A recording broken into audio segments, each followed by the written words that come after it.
Everyone to On Fire for Life with Temple Hayes. Wow. Isn't it wonderful when you meet somebody in your life and you know that your life is no longer going to be the same? About 35, almost 40 years ago, so I must have been 5 or 6 years old, I guess. I met this amazing human being named Dennis Merritt Jones. And from the moment we met, we decided that we were definitely family for the rest of our lives. Dennis Merritt Jones is an extremely accomplished human being. He has his master's in marketing, he has his doctorate in divinity. He's a powerhouse. He led a spiritual community for 23 years in Simi Valley. He's authored 7 books, 3 of which have won the Nautilus Awards. Talk about somebody that you want to hang out with, and he rubs off on you in a moment just by looking and being with them. So, everyone, give a great welcome to the one and only Dennis Merritt Jones. Hey, I'm good to so see you. glad you are here. I'm so glad your energy is here. A lot of people don't know this story, but um, Dennis decided to move to Florida. Because of you. Oh, I see. We're going to take this to a whole different level. Well, because of me. I'm and here then and you're not. And then I must tell him and Lady Di that we're moving to California, and we had no clue. So here we are, and my brother on the journey. And your books are so amazing that in the 18 years I served in Florida, twice we used your books. We Yeah, used your books, creating workbook. One you created, one we created. Um, your books are all over the world. I mean, I get tickled when you tell me you've traveled to Paris and there's your books in the bookstore. I say these things because you really are a difference maker, and you've helped hundreds of thousands of people, and the number might be higher, of just to become more awake and more alive, and thank you. how to live on the journey. But when you approached me about writing an endorsement for this book, I went, oh my gosh, this book is absolutely incredible. When fear speaks, listen. The 7 messengers of fear. Right. Wow. I mean, it just came out, long awaiting for it to launch. Yeah. Propitious timing with what's going on in the world today. You know, Absolutely. So, how is it going with your new launch? it's going really well. I've heard from a lot of people. As you know, I wrote a study guide, a companion study guide to go with it. So it's enabling a lot of churches and other communities to do study groups and small Right. group conversations with it as well. You know, the interesting thing about this book, Temple, is I wrote the whole darn book in 90 days. I couldn't download quick enough. It's just it was there. I resisted doing it. You know, it's interesting. I went back and listened to and read some of my other material from my other books and talks over the years, Hmm. and and what that was a distilling process that got me to the point where I really was able to clarify and articulate the purpose of this book, which is to really focus on the idea that fear is an energy that we can use to embellish our lives rather than Hmm. defeat us. Absolutely. And it's going in, if you will, as we say in the South, it's going in the back door. I mean, Yeah. um, I was thinking before you and I talked today that false evidence appearing real. Oh, you're not afraid. It's just false evidence appearing real.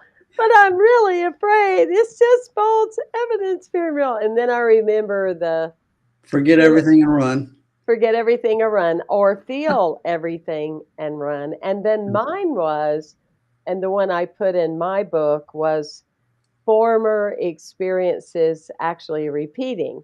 Yeah. like the first time you sang in front of a group of people and you couldn't remember your words and you were embarrassed, I or still can't did remember that my happen? words.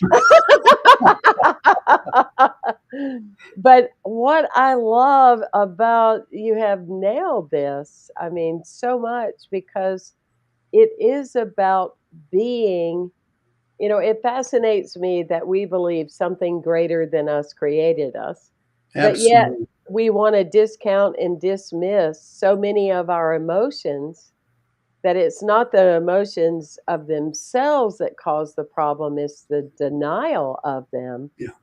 Um, Walk us through some of the energies about the book. You're the expert about your own book, so Well, it's interesting that you say that because uh, as I said, I wrote the whole book in 90 days, and I couldn't type fast enough. It was like infinite intelligence was downloading. I just took notes. So I can't really take credit for this book. It's really infinite intelligence using me as a vessel through which to create a deeper understanding of how people can redefine their lives by uh, stopping. The acronym for FEARs: face everything and rethink, mm, and rather than run from it. And a lot of people, the minute fear pops up in their lives, they turn and run, or they try to anesthetize it, or numb it up somehow. And as you know, and I know, that's you can run, but you can't hide, because fear is always going to be there waiting to have the conversation with us. It's ours to learn how to listen to it, to dance with it, and invite it to share what it's why it's in our life, so we can transcend it. mhm. Well, I loved what you said about the fact that innately we feel afraid, and it's one of our greatest gifts. Like, oh, I may not want to walk down that alley Right. tonight. Um, I'm getting a sense, like, I mean, how many times have we heard a story of someone saying, I'm not going to get on that ship or on the plane or, whatever. Right. But when you were talking about it's our gift, you Yeah. know? It is a gift, and that's why we have to, change our perspective and our perception. Our perspective is the angle at which we see something, and our perception is the filter through which we define what we're looking at. And people have been experiencing fear all their lives in a negative way. And I'm not trying to sell fear as, well, let's go get more fear and enjoy it, but to not run from it, or to not deny it, because it has wisdom within it that's waiting to embellish our lives, to protect us, to give us a sense of how to live, not without it, but with it, in a way that it serves us. And that's a process that the average person, they're new to the idea that fear can be a companion or a good friend. Mhm. So you're asking and inviting all of us to, first of all, be aware that this is fear running me. I'm having fear right now. And then to go a deeper level Right, about what am I afraid of, or ask other questions around it, right, right? right. Well, I in the book, I give the example of dancing with your fears, looking Hmm. around the room and seeing the fears that are waiting to have conversations with you, and walk up to them and embrace them rather than run from them, and call in close. In the East, they say we have to dance with our demons. Right. And what we have to do is learn to face our fears toe to toe, nose to nose, and ask it, pull it in close, like a dance partner, whisper in its ear, "Oh, master teacher of this moment, what do I need to know about you so I may transcend you?" Mm, And most of us shut down fear before it gets to that conversation. We run from it. yeah. It's like you and I talked about, now that you're a Floridian, you understand this about the first time you were facing a hurricane. Oh And, yeah, and you and I talked about that. And I was saying how absolutely that first hurricane, that it was a real experience for me, not something I was hearing about from somebody else. Absolutely, I was afraid, but I didn't do what you're asking people to do. I didn't go deeper into me. What are you telling me, and how do you want to guide me, and what's available to me? What right, I did was I weakened. I became weak, which is what you're saying and what I teach all the time, which is what mass media is doing, weakening people. Let's just be afraid. Let's be Well, weak. We'll get you to buy stuff. We'll get you to yeah, do they're stuff. selling fear. Yeah. We'll be in control. You damage your immune system, blah, blah, blah. But I didn't do what you were asking of asking the question, and what are you telling me? I became vulnerable. And then I took the first opinion that came my way. And the first opinion that came my way said, why don't you come and be here with us? And I did. I traveled where they were. And guess where the hurricane came? I remember that. Right over our heads. And I told you, I will always respect a hurricane. Yeah. Absolutely. And we need to be afraid of it. But I would also listen to what was innately being revealed to me as far as the choices. Yeah. Well, I think it's important to realize that at the end of the day, all fear, and there's a number of fears that we experience, all of them have a common element to them, and that's they're bringing an awareness of something that we're concerned about losing. Hmm. All fear is attached to a concern of loss or death of something, and it's not necessarily a human death or the death of a loved one. It could be the death of a career or a reputation or well, I mean, what do you think gridlock, traffic rage is about? Road rage, or that's fear showing up as, hey, you're trying to either cut me out of the off the road, or you're trying to take my life, or it's always about being concerned about losing something. And Mm. so the opportunity when we dance with our fear is to ask it, what is it I'm afraid of losing here? And that can ultimately uh, settle into two concepts: things you can change and do something about, things you can't. Yeah. And if you can change something, once fear tells you this is what you're going to lose, then take a proactive step and do something about it. If it's something that is clearly something you have no control over, let it go. Hmm. Not easy to say or do, but it's easy to understand once you get the dynamics of it. Right. Now, where's the workbook available? Because obviously that would be such an advantage not only to read it but participate in the book. Is Yeah. that a downloadable on your Yes. website or? Yes. Go to my website. On the homepage, you'll see a couple links and buttons that you can download the study guide as well as a summary of the 7 messengers. Okay. And you can go right there and they're download them there. And when you read the book, you'll be able to follow through the study guide and see how you can take these ideas and apply them in the moment in your life. Hmm. I'm still getting over the fact that having been a writer at least once or twice, that you're saying that you wrote it in 90 days. That must have been, you Hey, were like in another I was. dimension. It wrote I mean, me. It wrote wow. me. I just took notes. Had you planned to write a book? I was avoiding it. Because that's what I After thought. after 6 books, I thought, what else do I have to say? Yeah. Yeah. And yet, as I sat down and stopped resisting it, I said, okay, give it to me. Show me what I need to know. And boy, it was there. 7 messages. I got it. The original impetus to write this book came from sitting on this TV and watching the 6:30 news, Mm. which Oh. the news channels do primarily. Channel, I won't call out the news reporter, but they're selling fear, Hmm. because fear, people love the drama of it. They're addicted to the drama of it. And Yep. when we realize that we're embellishing our ability to be fearful because we're giving access to our minds to the media, Hmm. internet. There's so many ways that we're promoting fear, and we don't need to be doing that in a reactive way. No.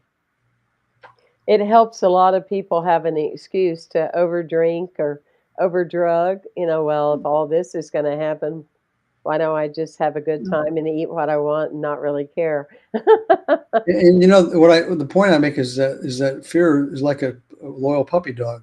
There's many barges of denial going down the river. You can run to get on the denial of alcohol or drugs or sex or shopping at the mall. It doesn't matter. There's many barges departing down the river, but the problem is you have to come back. You can't stay in that state of mind forever. So the moment you come back, the fear is right there in the dock waiting for you, like a little puppy dog. You know, can we pick up where we left off? Sure. Yeah, absolutely. Um, You can run, but you can't hide. you can run, but you can't hide. And when we talk about the top 10 fears, I mean, one of them being, of course, speaking in front of people. Um, Let's talk about that. What's the attachment to loss or concern of loss in that fear? mhm. What Yeah, I'm I know asking. you're asking me. What is the Um, concern of loss? I Well, think I'm real clear on what it is for me. I think mine was that I would actually be good at it. Maybe you No, lose. really, it was the way people got quiet when I went to say something, and it scared me. Like it put me in a role of too much There responsibility. it is. You You know, lost. You're fearful of losing your freedom. yeah, losing your freedom and the space of that. And my mom gave me a half a nerve pill, and I got through the talk, but I don't I don't remember anything I said. But I along with you and many people we've had the good pleasure to know in our lives, we didn't let it stop us, No. but we didn't pretend that it didn't exist. And it still comes up for me if I change, like if I'm acting Yeah. in a movie or I'm speaking at some conference in a place where I've never been before. I still feel that butterfly feeling, but I You appreciate it and you I can capture and respect use it it. to your advantage. Yeah. Although a lot of people, when they fear of speaking in public, is their fear of looking bad, of being a failure, Mhm. and that's that's a tough fear to get your arms around. And yet, I believe that we live in a shame-based society, and Mhm. shame is parked itself Mhm. in every one of us. And the fear of looking bad in front of other people is triggered by the shame button. Mhm. And for those who are not clear on what we talk when what we mean by shame, shame and guilt are like cousins. Guilt is a feeling you've made a Yeah. mistake, Yeah. and shame is a feeling, a belief that you are a mistake and you're invalid. And the moment you buy into that idea, fear gets its grip on you, and it controls your response to whatever you're doing. You don't want to look bad. You don't want to appear to be less than you are, which gives birth to perfectionism and all other kinds of diseases that we have to dance with as well. Absolutely, like, I'm not enough. Yeah, Mhm. that's what shame is the fear of not being enough. Mhm. And you know that the shame of shame is that if you feel like you're not enough, you'll never be able to manifest enough of anything in your life. Sure. We live from a needy point of perspective where we're always looking at the glass as half empty rather than half full. Mhm. So in your experience and with authoring the book, do you feel someone can go from a state of fear?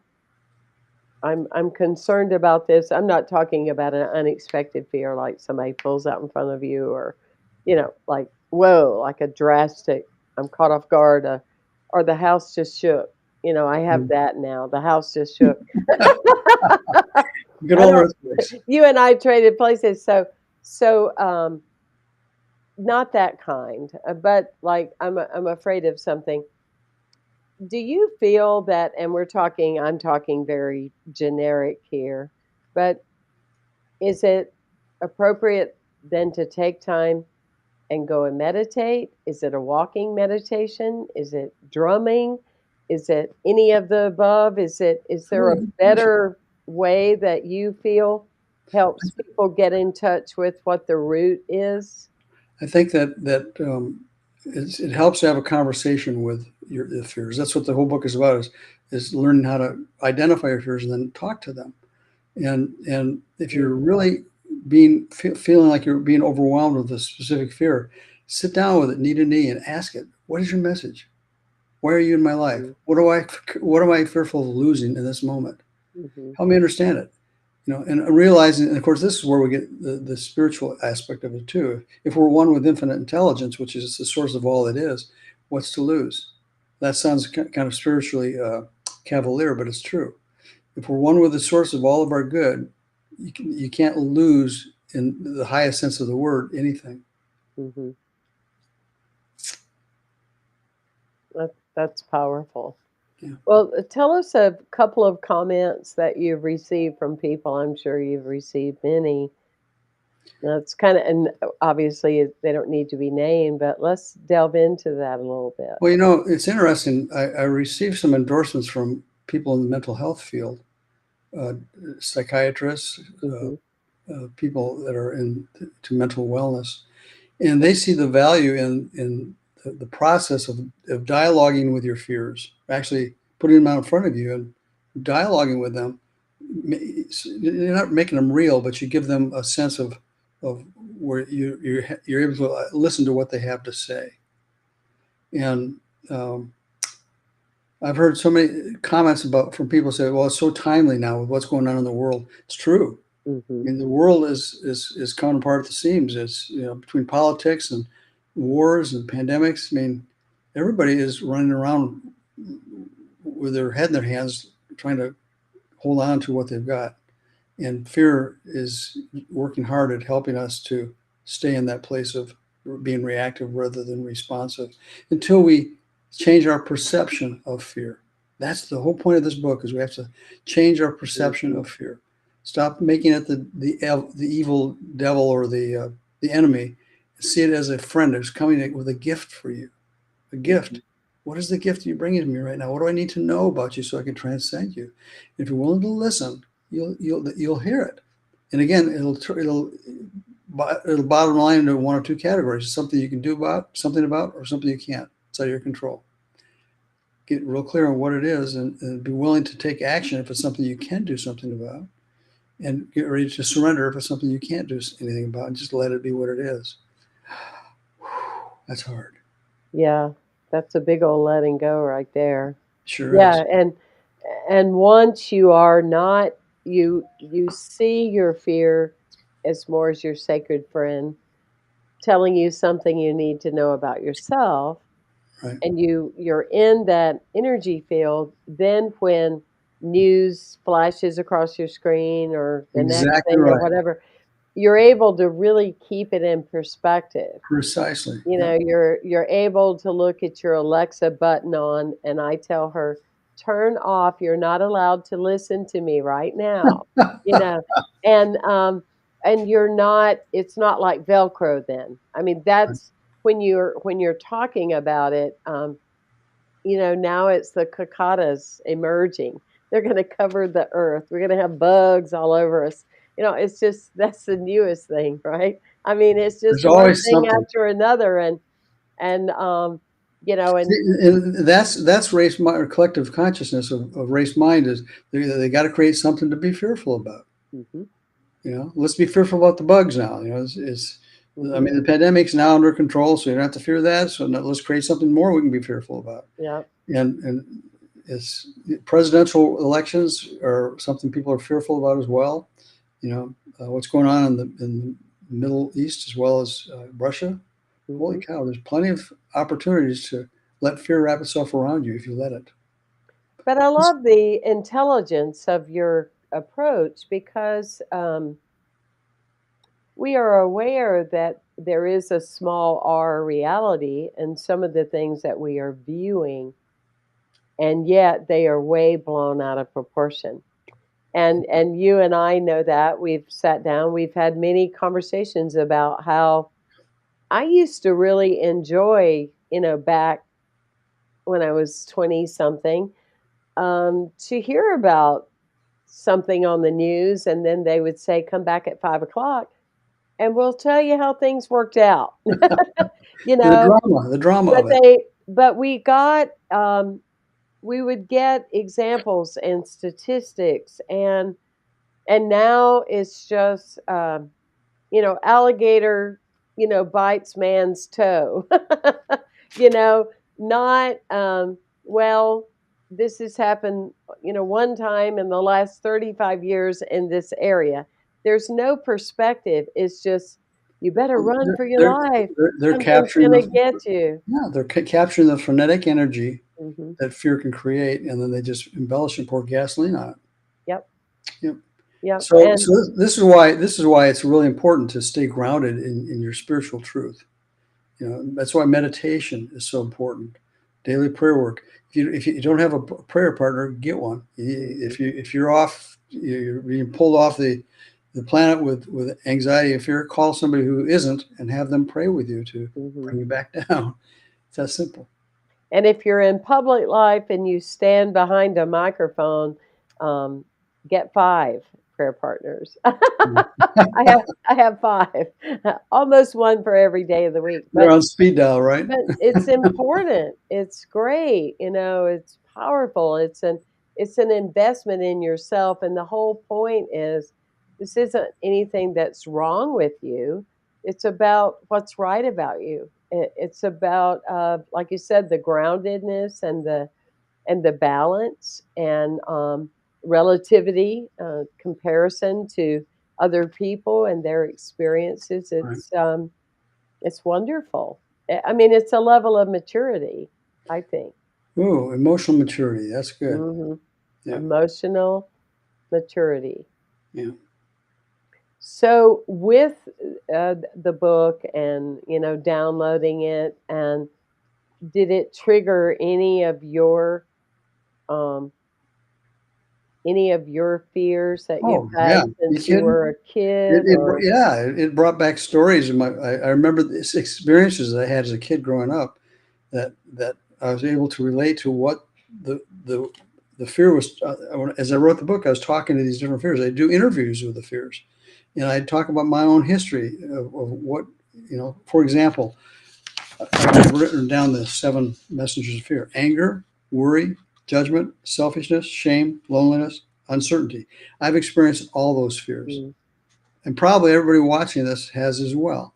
mhm. Anger. Who hasn't experienced anger? Anger is fear in one of its greatest disguises. Yeah, You that's know, well put. That's and well put. Yes. and because you're afraid of something, you're afraid of losing something. Each of these 7 messengers have their descendants that are. I couldn't. If I put them all under 7 messengers, I have 52 messengers. I don't want that many. There's 7 messengers, but they all have cousins. For example, anger has rage and resentment as kind of offshoots of anger. If you look at anger closely enough, you'll see there's rage buried there, and there's also resentment buried there. And I talk about each of those and understanding how rage or resentment can dump as much toxicity in your mind and your body as anger can. And we know that anger is very destructive to the body and the emotions. Mm-hmm. Worry, oh my God, there's a great one. One of the messengers I dedicated a whole conversation, a chapter to, is worry. Worry and anxiety and regret. Worry is something that, I mean, that's why I teach mindfulness. Where is your body all the time? Can't be any place other than the moment, right? Mm-hmm. But where does worry take your mind? Into the future, right? Totally. Or Hmm. where does regret take your mind? Into the In the past. past, yeah. Be here now. And that's the message of the way you mitigate how worry can grab a hold of you is take a look at what you're feeling anxious about and have a conversation with it. And again, it's either something you have control over or you don't. If you don't have control over whatever it is, take a deep breath, let it go. I know it's easy to say, hard to do, but it's true. Hmm. So there's the other messenger's judgment. Judgment is fear in one of its greatest disguises. Selfishness. I'd like to talk about that one a little bit Okay. because to me that's a very misunderstood word. Um, and if people go, I don't want to judge so and so, as they're stepping on you and slapping you across the face. It's like, I think you're just stating facts. But talk about a judgment in your own understanding and as a messenger of fear and what that looks like. Well, I talk about the difference between judgment and discernment. Discernment is an observation with no opinions attached to it. It's just I see this, I see for what it is. I'm not labeling it good or bad. Judgment always has labels and emotions back behind it. Mhm. All judgment has emotions that drive it. And when you're slapping labels all over everything when we judge, good, bad, right, wrong, pleasurable, not pleasurable, good, evil, goes on and on. Sure. The descendants of judgment are superiority and inferiority and hate. All of those are also fears. One of the greatest fears that people have, you think it's judgment, but it's really superiority. Who are Mhm. you judging with superiority? You're judging everybody around you because you're thinking that somehow you're better than them, right? And what is inferiority? Just the opposite. It's the polar opposite. You're feeling inferior to everybody's around you. It's still fear, though, not enough. Yeah, still fear. So, Wow. I love how shame, you've packaged this. yeah. Takes The very profound, not easy to manage concepts and puts them into a very easy way to right, identify. And what I see from this is a kid's book and learning and teaching children also, yeah. because that's where we also need to start, You bet. you know? That's where it all starts. Yeah. Mhm. The reason that I think that people resonate with this book, not only is it propitious timing because of what's going on in the world, but it's also I do interviews with each of these messengers, and I really get into their heads and try to drag out exactly what it is about them that bears so much fear and how to mitigate that fear.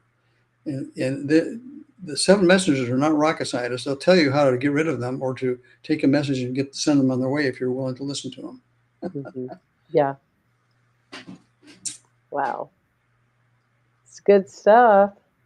Yeah, well, I think everybody has the opportunity if they want to heal the anxiety, the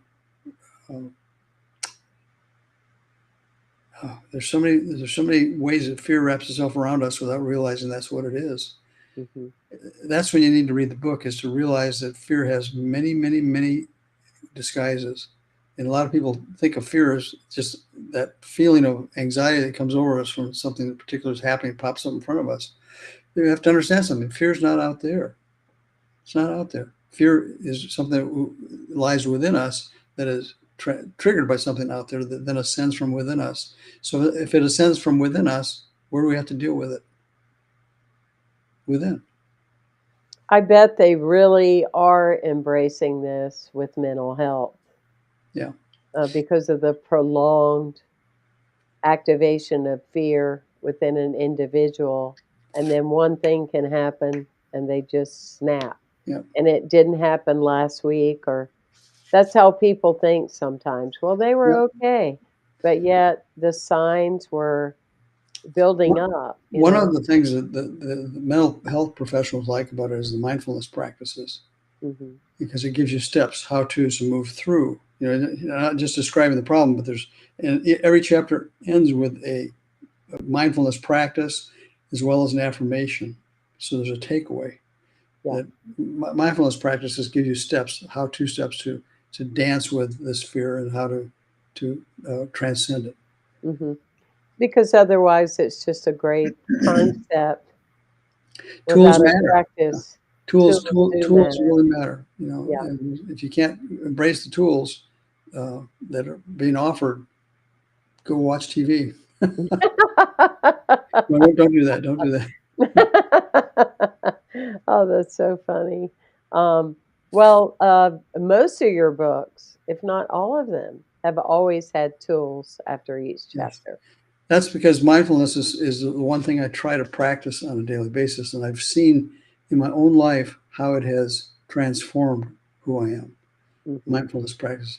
Let's talk about mindfulness just for a minute because it's important. It's a good way to transcend fear for sure. Mindfulness. Go to your breath. I teach mindfulness by tracking your breath. Realize that your breath is the one thing that links you, that tethers you to the present moment.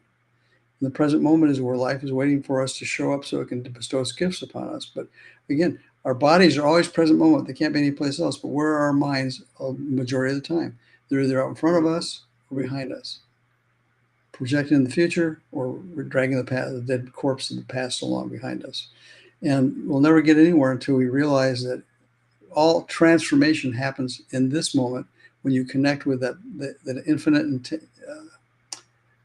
possibility that exists in every given moment for you to redefine who you are and to reshape your consciousness and to project a new future. Mm-hmm. Yep. Well, yeah. You were like one of the first people I ever met that talked about mindfulness. You know why? A lot of Because, people do it now. yeah, oh, it's a big topic now. It's a big topic, but Yeah, you yeah. were one of the first that I ever knew that was you kept bringing everybody back to that, and people would go, "Oh no, but let's do this," and Yeah. no, Well, it's when I, even to this day, when I do a talk or a presentation, I'll ask people, the very first thing I'll ask them is, how are you breathing? yeah, And I'll explain to them to understand that your breath, tracking, focusing on your breath is what brings you to the present moment. That's where the magic happens. mm-hmm. That's where change happens, in the present moment. You can't change something that exists, that happened yesterday, or it may happen tomorrow. You change this by your perspective and your perception of this moment. Be here now. Mindfulness is a way for you to bring your body back into the present moment where your mind is, and engage the two as one, and do something proactive. So, Well, I would go ahead.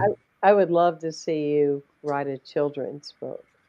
That's not a bad idea about using the same concept for kids. Yeah, I've It's got two well, grandsons. and look at the famous movie. What is it? Inside, that taught emotions, but this is bigger than that because it's not just teaching the emotions; it gives tools, and that is part of the key. Like we're saturated with self-help and Yeah, knowledge, but what are we doing with what we've learned, and do we experience it enough that we have a radical shift? And I really feel that it would be a winner to do that, and it's very timely for it's a good children idea. in the school system. Yeah. And yeah, you Well, can. you put a bug in my mind. I gotta think I about know, just like Florida. that. Can't Yeah. stay mad at me forever. Well, I have some good motivation for considering that. I have two grandchildren, two grandsons who are. Uh, I got more than that grandchildren, but the youngest ones are 3 and 5 years old, Yep, and that's where we have to head off the addiction to fear, mhm, is, the reactive essence to fear is with our yep, children, teaching them to be proactive with it, to yes. understand it. Yeah. It's like my little girl, Miracle, who will soon be 9. Somebody was telling her, "Stop being so angry," and she said, "I have my anger. I have my anger, and I am gonna keep my anger." I mean, she owned her emotions, and it's really powerful. Well, Did that's you you. did you see that did you see that shift we just had? That was pretty Yeah, powerful, wasn't it? yeah. Like, so Lights we change. must be onto something. I didn't do anything, That's funny. but all of a sudden it's like, wow, so there's something to be said there that's So, worthy of so looking at. what I'd invite everybody who may be watching this program right now, or is going to be tuning into it online, go to your breath. How are you breathing? Seriously, just in and out, unconsciously, or if you are, stop. Take some deep, intentional breaths. Slow down. Take a deeper in breath.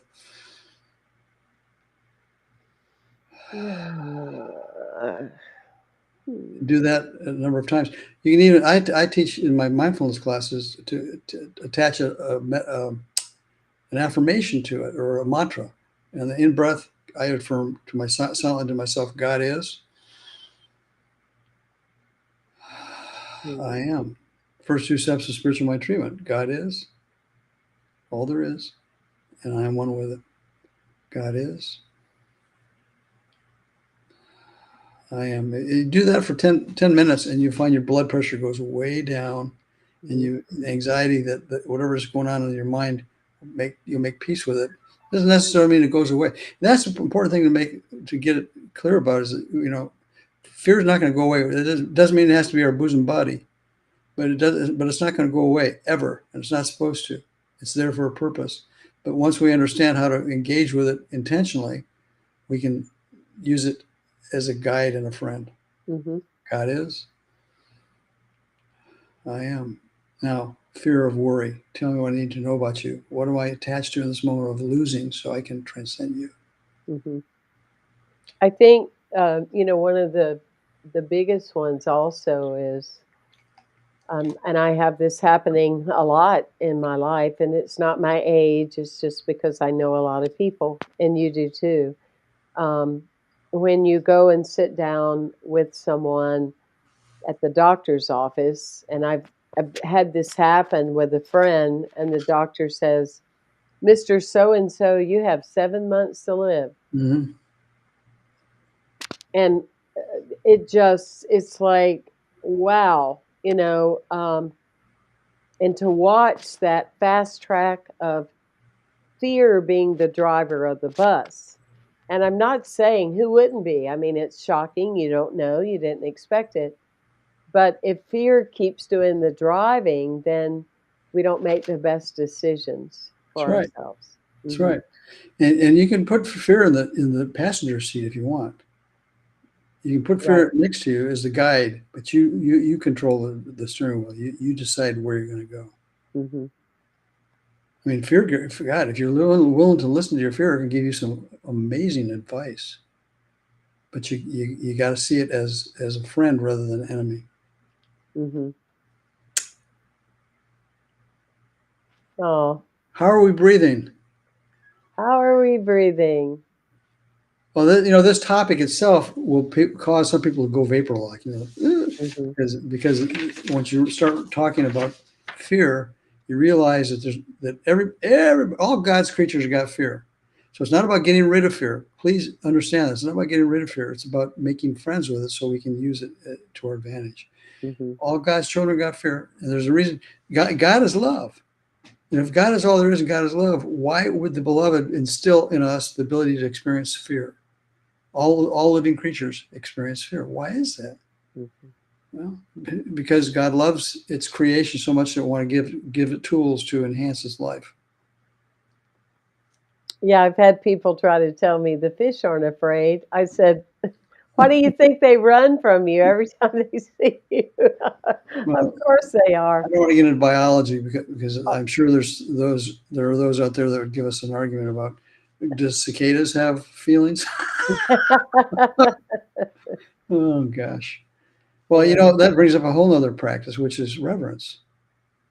Reverence, which is looking past the shell of what it appears to be and experiencing the sacred presence of the divine within that what you're looking at and honoring that. Mhm. That's reverence. And we very seldom think about practicing reverence when in our daily lives, but every human being that we encounter, the clerk in the store who's being an idiot at the moment, if we change our perception, maybe ask ourselves, what's this guy fearing at this moment? And then we shift over to, hmm, okay, this guy's fearing loss of some sort. Let me perceive this person as a divine expression of infinite intelligence, which is love and kindness and eternal life. How can I treat that part of him? How can I respond to that part of him? We do that with mindfulness, and it'll change the entire dynamic of what's going on. Absolutely. It offers just a whole different kind of relationship and experience. Yeah. Yeah. Hmm. Well, either we live in a spiritual universe or we don't. It can't be some kind of sort of spiritual. Right. you know and to the degree that we make up our mind that everything has a spiritual component to it, we bond with it, we merge with it, we become aware of our oneness with it, and it becomes part of our lives in a proactive and a positive way. Hmm. So Well, we're all better people today because we've listened to you and everyone. I'm talking with Dennis Merritt Jones today. You can go to dennismerrittjones.com. You can download his book by following the prompts. You can download his workbook, and then you can get his book. You can also find his book and many, all 7 of them, yes. on Amazon by typing in his name. And You'll probably be like a lot of people once you get one, you'll wanna get the other ones. You know, the art of uncertainty really blew a lot of people away Yeah. too. I mean, Yeah, that's still they're a bestseller. they're all amazing. Donna Well, Lee Holder is saying, "What a powerful message," and isn't that the truth? It's thank so you. powerful that all the lights went off on this side of the house, so I'm like, "Whee, baby!" I love it when things like that happen. Yeah. I'm not afraid of them. I think it kinda adds to the setting, It's interesting. mhm, One of the things, if you're going to send people to my website, I'd invite you to go to the press room and download. I've got ebooks on mindfulness practices, and all my study guides are available free. So okay, explore the press room on the website, and you get a lot of free downloads there. Stuff okay. you can use to help embellish your practices that you're seeking to do, to accomplish. That's really great to And know. also, if you're reading my books, I'd love you to go to Amazon and post a review if you like it. If you don't like it, forget about it. Exactly. If you're hard to deal with and you're determined to be afraid, please do not leave a recommendation on my site. As we say in the South, God bless your little heart. You know, one of the, when I did, How to Speak Unity, through divorce, as you're well aware of, because you did How to Speak Religious Science, and Yes. because of you, I believe that's one of the reasons I was asked, but anyway, this guy gave it a really bad review, and he went on to be one of my dearest friends. That's good. Sometimes we make friends by pissing them off a little bit too, and they Oh, yeah. get to know who you are, and they pass their judgments, their fear of you. Mhm. Interesting, isn't it? It really is. It really is. And by the Well, way, I am the one who recommended the divorced contact you to write that book. I know you are. I know you are. Yes. It's interesting also that was my first book, How to Speak Science of Mind, and now I've circled back around to the same publisher. DeVore published this book too. Oh, Gary, they did. Hmm. Good for that's wonderful. Yeah, I'm glad to hear that. me too. They're such a fine They're a great group. organization. I think so much of them. Absolutely. That's great. Well, there's no doubt of the success this book has in store for it. I feel that. I still intuitively feel we need a children's book because they are the ones that are so inundated now. Yeah. And they also carry the fear of their parents and their Yes. grandparents and the Yes. teachers, and It's, they breathe that in because they're not occupied with living in the way that yep. we are. So The they sins of the father is passed to the child, which is what that means. mhm. Errant thinking. Yeah. Yep, absolutely. Well, you give me something to think about with the children's book for this. Yeah, I may be calling you for some guidance on that because the stories I tell in the book are a lot of them are about my childhood, right. but I need to dive down deeper into the Yep. current generations, and something that would appeal to them Well, too. you call me. I will, but you got to come to Florida. That's right. Absolutely. Well, what a pleasure. I bless you. I'm so grateful to the work you do in the world. I know the world's a better place because you're in it. And you as well. You as well. Everyone, thank you. And as you are listening to this, take the time and share it with your friends. Yes. Forward it either on any form of social or YouTube. We're on all the channels, and this is a worthy message at the right time to share with others. Dennis, is there anything you want to say before we go off the air? Yeah, I invite everybody who may be viewing this to take a deep breath and remember that who you are matters. Who Mm, you are matters. You're here on purpose. But even more important is what you do with who you are matters. mm. Be proactive with it. Engage in life in a way that makes a difference. So when you leave the planet, you know it's a better place than it was when you got here because you were here. That's it. That's beautiful. That's beautiful. Thank you.